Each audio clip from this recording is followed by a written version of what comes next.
Can I have a quick show of hands? Who's heard of Tencent? Great start. If you look at the world's most valuable companies, you won't be surprised to find the likes of Apple, Microsoft, and Google. But one name does stand out: Tencent. The company is worth more than the likes of Facebook, MasterCard, and Samsung. And yet, if you ask the majority of people what Tencent does, you'd be met with a confused look. The truth is that Tencent does everything. Because whilst Tencent's mascot is a friendly looking penguin, a more accurate animal to embody this conglomerate would be a giant octopus, with tentacles reaching into almost every industry you can think of all over the world. In most places, Tencent operates from the shadows, hence why it's not a household name. But whether you realize it or not, you almost certainly use products or services Tencent is involved with. However, in Tencent's home country of China, it's a very different story. Everyone is aware that Tencent dominates their lives, and that's because in China, Tencent has achieved the seemingly impossible: one app to rule them all. The Chinese company I'd be most worried about is Tencent because of WeChat. In China, it is sort of impossible to live without WeChat. It dominates every aspect of life in China, from banking, gaming, shopping, social media. It's so essential to their daily life. One business executive compared it to me, saying that it was like water or electricity. You see, Tencent created an app called WeChat that's been dubbed the Everything app, or the operating system of China. And that's because almost all of China's 1.4 billion population use this app for an average of 4 hours every day. That's more than the average American user spends on all social media apps combined. And the reason people in China use WeChat so much is because it's basically every app you can think of rolled into one. It's essentially Facebook, PayPal, WhatsApp, Netflix, Google, Spotify, Uber, Yelp, Tinder, Zoom, YouTube, Deliveroo, Amazon, and lots more, all in one single app. Now, there's no doubt that this is extremely convenient. Everything connected in one app and one profile. You pay your bills through it, call your friends through it, and essentially live your entire life through it. However, one single company having access to literally all your data, every aspect of your life, from your exact location to your entire bank history to every message and call and search you've ever made, it's a lot. And then it gets worse when you realize that the line between where Tencent ends and the Chinese government begins is blurry. Meaning the Chinese Communist Party, known as the CCP, has access to all that information as well, making WeChat one of the most powerful surveillance tools ever created.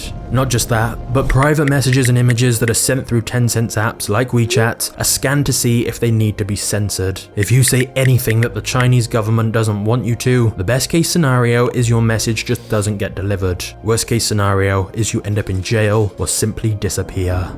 For example, one citizen literally just made a light-hearted joke to some friends about a government official and soon found himself jailed for a text. And it almost seems like the CCP wants people to be aware of this in order to prevent them even trying to say anything they don't like in the first place. Because the Chinese government has even openly confirmed that it can access deleted WeChat conversations as well without permission from the user or courts. Now, of course, as we know from Snowden's leaks, countries surveilling their citizens with technology is certainly not just something that happens in China. However, China has definitely taken it to new levels. Amnesty International is an organization focused on human rights and carried out a report of how messaging apps handle their data, and they concluded the worst offender by far was Tencent, the only company to literally score 0 out of 100 for its treatment of data. This is because of massive problems about transparency and what they do with data, where it ends up, and not even denying that it gives the CCP a backdoor to access all encrypted messages. Now, of course, pretty much all Chinese companies have to have some ties to the CCP in order to be allowed to succeed. But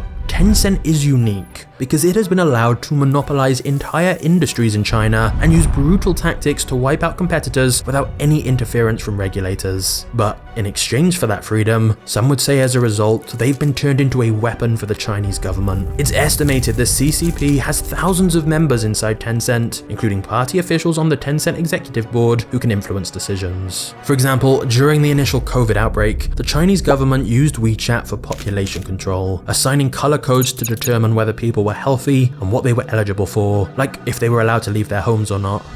Another example is ordering Tencent to change their games to conform to Communist Party values, as well as making Tencent add facial recognition to their games so kids can only play them for a max of 90 minutes per day. But before you think this doesn't affect you, think again. The vision of Tencent is to connect people and connect everything. You see, once Tencent built their monopoly in China, they began expanding abroad and essentially went on one of the biggest shopping sprees in history. They've invested heavily in companies like Reddit, Tesla, Discord, Spotify, Snapchat, and Universal Music. And those are just a couple of the many hundreds of companies outside of China that Tencent are now involved with. They are also the largest gaming company in the world, with revenue significantly higher than any competitor. This is particularly crazy when you consider that gaming is just one of countless different industries Tencent operates in, and yet their gaming division alone is bigger than the entire company of Nintendo or EA. And the reason Tencent is so dominant in gaming is because they own 100% of Riot Games, creator of League of Legends, 40% of Epic Games, creator of Fortnite, not to mention stakes in Ubisoft, Activision Blizzard, and so many more of the world's most popular games. The same is true in other industries. For example, Tencent's payment division is nearly as big as PayPal's entire business, and it's reported WeChat Pay generates over 1 billion payment transactions per day, more than Visa and MasterCard combined. They've also got Tencent Music, they're huge in esports, and are even now involved in making Hollywood movies like Men in Black.